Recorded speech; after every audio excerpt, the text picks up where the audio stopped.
Benjamin Netanyahu's 12-year tenure as Israel's prime minister could be coming to an end after opposition parties there say they've reached a power-sharing agreement that does not include the longtime prime minister. Joining us now for more on all of this is the former chief of staff of the National Security Council and CIA analyst Fred Fleitz, doing double duty for us on yesterday, on today. Fred, we appreciate you coming back. Nice to see you. Good to be here.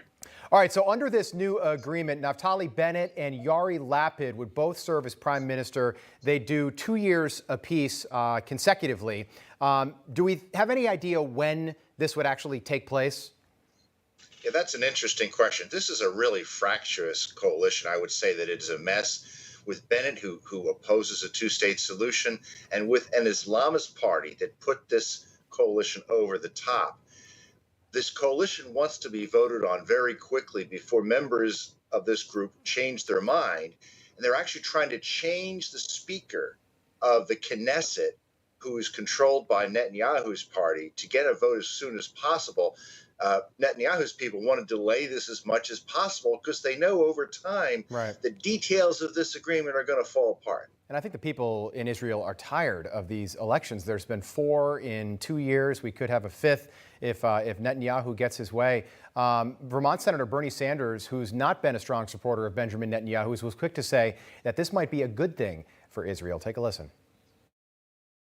It is no great secret that I am not a great fan of Benjamin Netanyahu. I think over the years, the coalition that he has put together has become more right-wing, and in some cases, part of that coalition is overtly racist.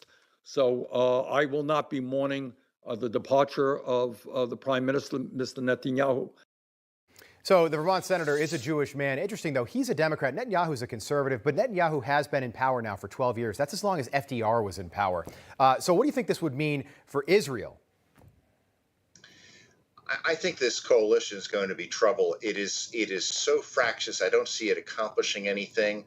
There are certain members of this party that didn't plan on governing with an Islamist party. And I think the liberals are going to push for things like defunding the police and social justice measures that the conservatives won't be familiar with or supportive of. And as I said, if a vote on this is delayed, this may not happen at all. There are details of ministerial posts that have not been agreed to. To get the Islamist party, it was given millions of dollars in aid. No one knew that that was coming. So I think this coalition is going to happen, but we won't know until it is actually voted on in the Knesset. Right. It's going to be interesting to see this play out. We'll stay on top of it. In 13 days, Joe Biden and Russian President Vladimir Putin are going to get together for the first time in person with Biden as the president. We're also dealing with the after effects of 2 different cyber attacks, one on the pipeline, one on those meat processing plants. Both came from Russia. Do you think the summit, which is 2 weeks from now, should be canceled? Yeah, I think so.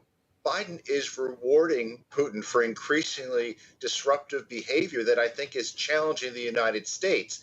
And if this was President Trump, the media would be going crazy criticizing him.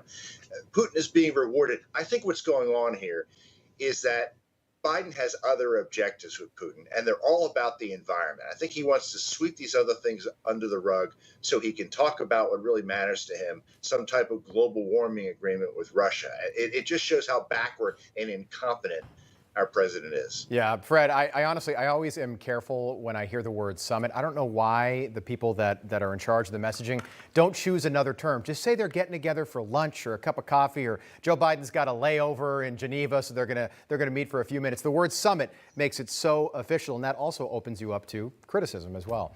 Fred Fleitz, good to see you again. Good to be here. Hey, I'm Rob Finnerty. Thanks for watching. If you enjoyed this video, please join the conversation in the comments below. Don't forget to subscribe, too. Hit the bell icon to be alerted to breaking news. And remember, there's a whole lot more on Newsmax TV, America's fastest growing cable news network. Newsmax TV, we're real news for real people.